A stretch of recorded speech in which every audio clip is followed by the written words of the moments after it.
Hello दोस्तों, नमस्ते। आज की कहानी का नाम है लालच की कीमत। एक गांव में एक सेठ रहता था।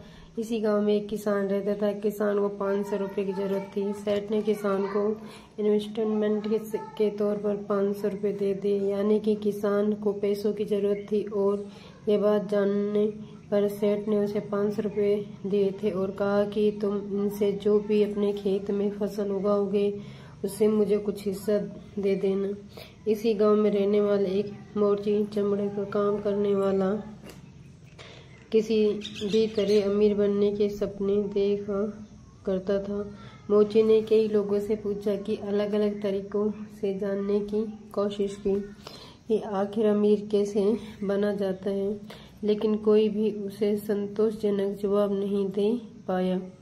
मोची हमेशा देखता था कि सेठ बड़े ठाठ बाट से जीता है। उसके पास वे सब कुछ है जो इंसान को चाहिए होता है, यानी कि उसकी नज़र में सेठ अमीर था।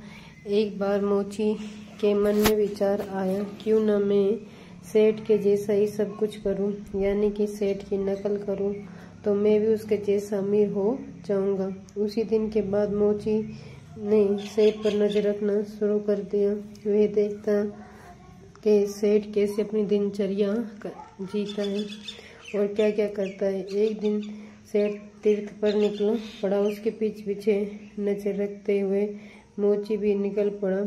तीर्थ पर नदी के पास सेठ ने एक लोटा पानी भरा और सूर्य को नमस्कार करते हुए वह एक संकल्प लेते हुए बोला कि इस वर्ष में मैंने जो किसान को 500 रुपया दिया है, मैं वह भगवान को अर्पण करता हूँ, यानी कि मैं वह उससे वापस नहीं मांगूंगा।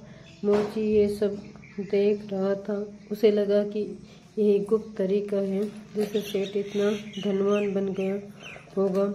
मोची के पास पैसे थे नहीं, इसलिए वह वहीं पर सेठ से मिला और उसे बोला कि वह भी यात्रा करने आया है और उसे 500 की सख्त जरूरत है, इसलिए आप मुझे 500 रुपये दे दें। सेठ मोची को जानता था क्योंकि वह उसी के गांव का था।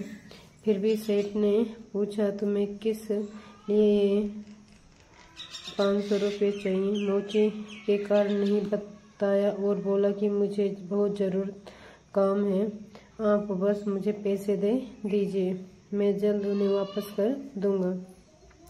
सेठ ने मोची को 500 रुपये दे दिया और वहां से चला गया।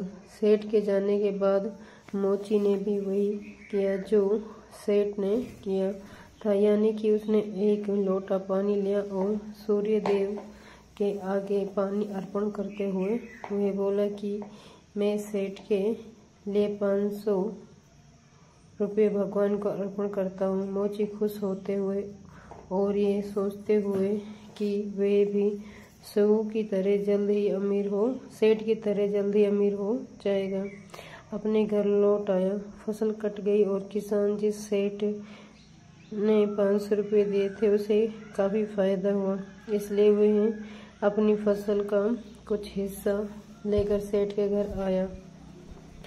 किसान सेठ से बोला, आपका 500 रुपये का हिस्सा इसमें से ले लीजिए, अगर आप चाहो तो कुछ ज़्यादा भी ले सकते हैं।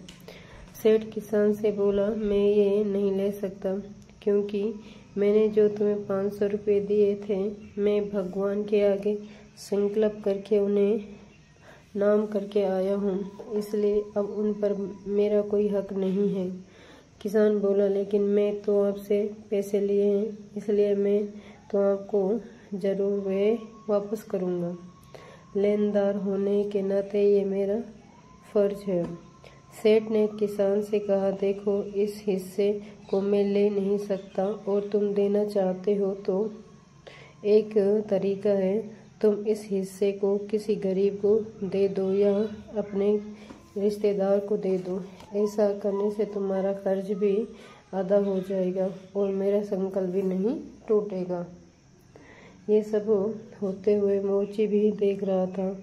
किसान के जाने के बाद सेठ की नज़र मोची पर पड़ी। उसे देखते ही सेठ बोला, क्यों भाई, मेरे 500 रुपये वापस नहीं करने हैं क्या? मोची बोला, कैसे वापस करो। मैंने वे भगवान 500 रुपये भगवान को संकल्प करके उनके नाम कर दिए हैं, बिल्कुल आपकी तरह।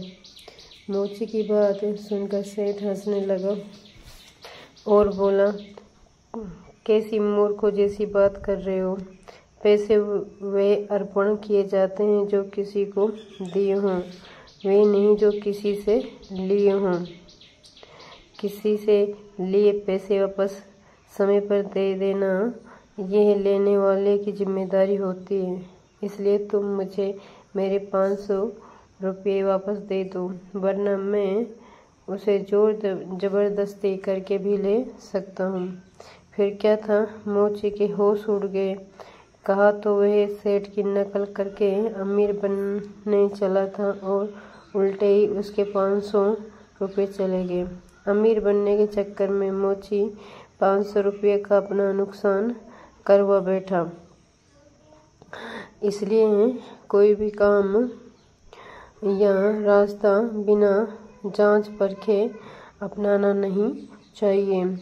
दोस्तों, अगर ये कहानी आपको पसंद आई है तो कृपया लाइक कीजिए और शेयर कीजिए, और चैनल पर नए आए हैं तो चैनल को सब्सक्राइब कीजिए।